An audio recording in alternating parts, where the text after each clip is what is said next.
Given up everything for your relationship. You've been the most generous version of yourself. Everything that she ever asked of you, you said yes. You gave away all of your passions, all of your time, for anything that she wanted, yet it wasn't enough. And she's left you. More than that, she's cheated. More than that, she's undermining your character to everyone you know, and you don't know what went wrong. Is this your story? Well, you're not alone, because this is the most common event at the end of a relationship for those of us who are people pleasers. Is this your story? I'm going to go back to the beginning. As a child, most likely you didn't have a strong connection with either of your caregivers or parents. You lived in a safe place. It was fine, there was no danger, nothing really that you could say that you were unsafe or maligned on. But that relationship with your parents, emotionally, it wasn't all the way there.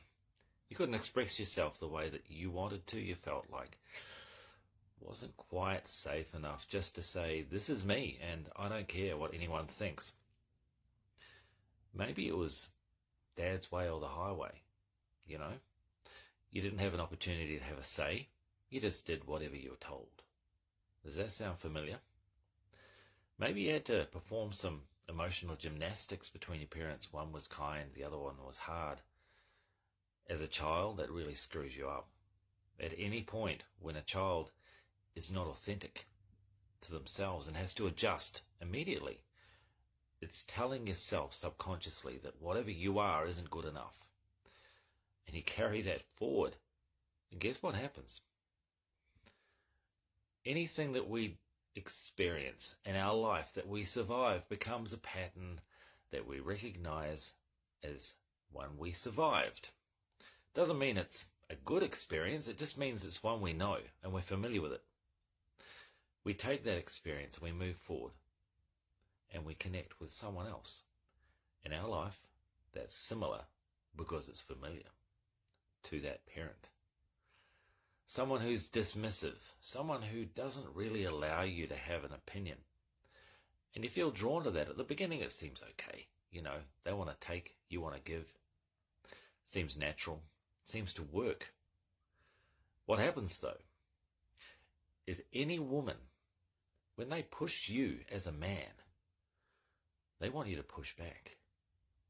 You see, a woman always tests a man. It's part of their feminine energy to see what happens. And when you push back, you push them back on their ass, and they fall back into their feminine energy, and then they can express themselves authentically. But the problem is we didn't learn how to deal with conflict when we were young. Conflict was something someone else did. We just gave in. We just went along with it. So in this new relationship, as soon as we get pushed, we don't push back. We lose our masculinity. And in that environment, guess who becomes the masculine? You already know the answer to that, not you. She steps up into the masculine because somebody has to be. Someone has to take the lead. Someone has to be the one who drives your life along. Gives you some kind of direction because you won't give it to yourself. You're always just following the leader. She needed you, even though she never said so, to push her back. Push her back on her heels. Make her feel comfortable enough to trust you, to be the one who would take the lead so she can feel feminine enough to express her 10,000 words a day, which she didn't get to do.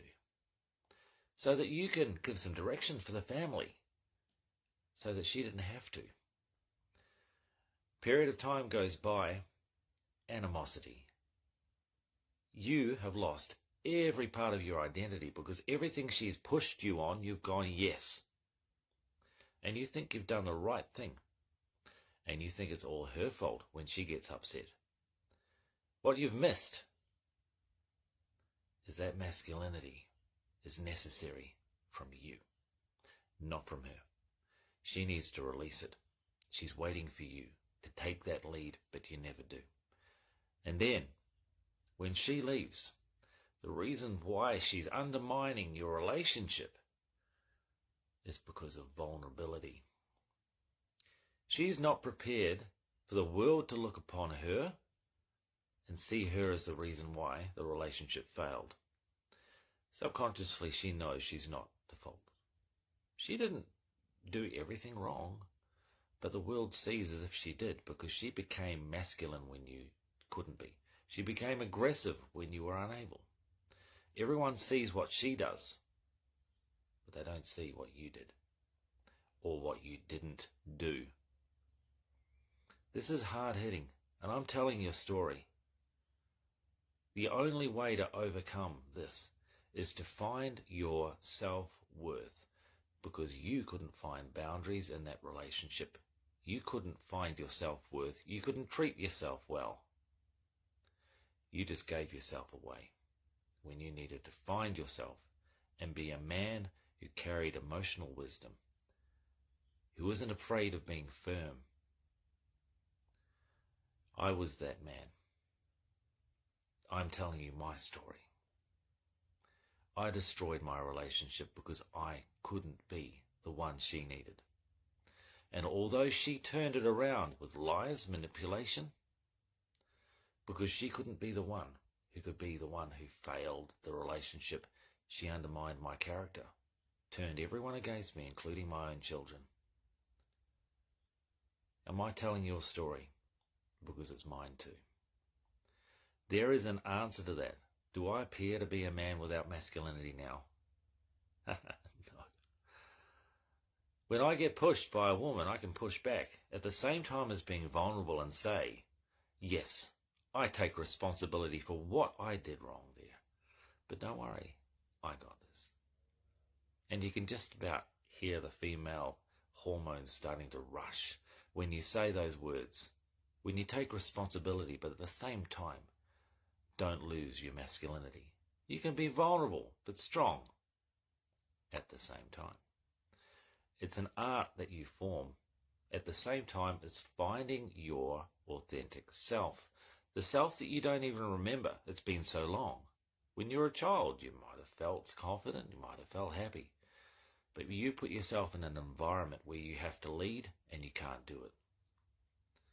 Learning how to lead is an art. If you want to know how to do that, there are 3 things to establish in your life to rebuild you so you can be that tower of strength for your kids, or you can build a new relationship, or you can win your ex back. But the first things first is to rebuild you. Don't even go chasing after anything else first. There's no point. What's the point in trying to establish a relationship with someone else if you have no relationship with you? The first thing in finding yourself again is the authentic expression of your emotion. You probably don't even remember what that means. To look deep into yourself, look into past events where you haven't expressed an emotion, you've held it down because you've allowed someone else to be the priority. You're not worthy of expressing your emotion. You have to adjust to suit someone else. You're too busy saying yes to others to say yes to yourself. Now it's time to turn that around and say yes to you. That event that happened in the past wasn't okay, and you're allowed to say so. You're allowed to get upset. You're allowed to get out of shape. You're allowed to cover your face with snot and tears. You're allowed to punch a pillow. You're allowed to wring out a towel and yell to the universe and say so for the first time in your life. Give yourself the sense of worth of expression. The second is healthy habits.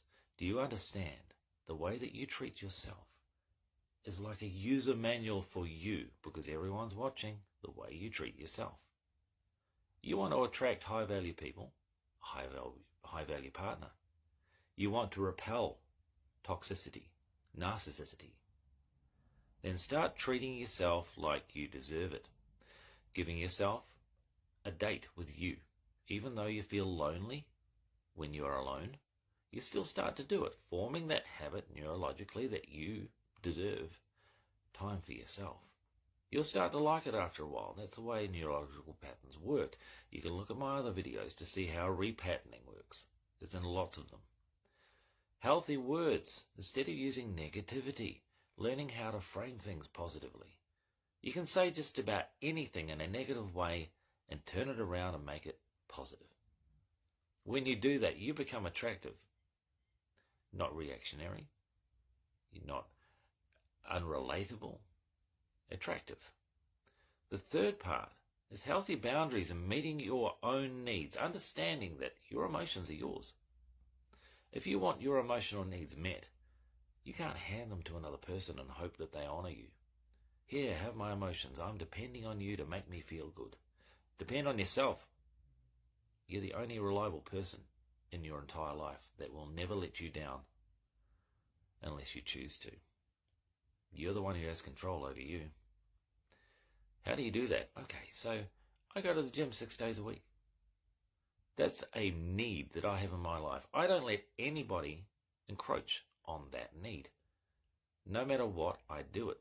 If I find someone demanding my time, I say no to them because I prioritize me first. And they know that. So they go, oh, high value person. I need to take time out. I need to write a diary. I need to spend time on my own. I need to have decent sleep. I need to take cold showers. I need people to behave in a reciprocal way in a relationship. How do I insist on that? Well, I don't insist on it. Not even necessary to insist anyone do anything. It's quite simple, really. All I do is I say, these are my standards. You can do as you please. I'm not going to tell you what to do. I'm not going to be coercive, demanding, or controlling. You can make up your own mind, but I will make up my mind whether I include you in my life or not. That way, you put yourself in a win-win situation. You can win with a person adhering to your expectations or leaving. Either way, you've won. Now, when you begin to meet your own needs, when you begin to absolutely depend on you 100%, doesn't matter what another person says or does, your self-worth is based on what you see in you. When you're in that state, you'll find yourself no longer people-pleasing. You will have a better capacity to serve yourself and in return serve everyone around you. Because pleasing everyone actually doesn't help them. Saying yes to your wife wasn't what she wanted. She had asked and she had pushed, but she wanted you to push back, and you never knew. When you see unreasonable expectations, you draw that boundary because you see yourself as more worthy than the expectation, and you say no. They love it. That kind of masculinity is exactly what a higher value woman will love. And you miss the point. Learn, repattern, recover, rebuild. When you're ready to understand the walk that I walked, you know it's time to reach out. I'll help you.